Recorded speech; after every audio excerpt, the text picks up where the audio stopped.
My name is Jerry Hines. I'm a comic book artist, and we're now going to draw Batman. When you're sketching, keep the pencil light. We're drawing digitally, but the same principles as in traditional. The basic shape of the head is an upside down egg. Now, the first thing we do when we're constructing a face is a center line on both the horizontal and the vertical. This tells us where the eyes are and where the center of the face is. And between there, we know the nose will be roughly here. And between that, we know the mouth will be roughly here. So with Batman, he's got a very square jaw.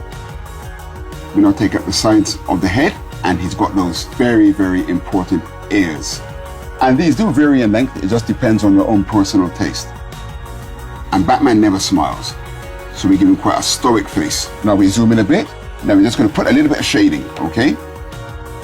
With a light source here. And then we make those eyes pronounced. We put a shadow around the eyes to bring them out. We put a shadow under the head. Never forget the light source, because after all, he is the Dark Knight. And there's a quick sketch of our friend Batman.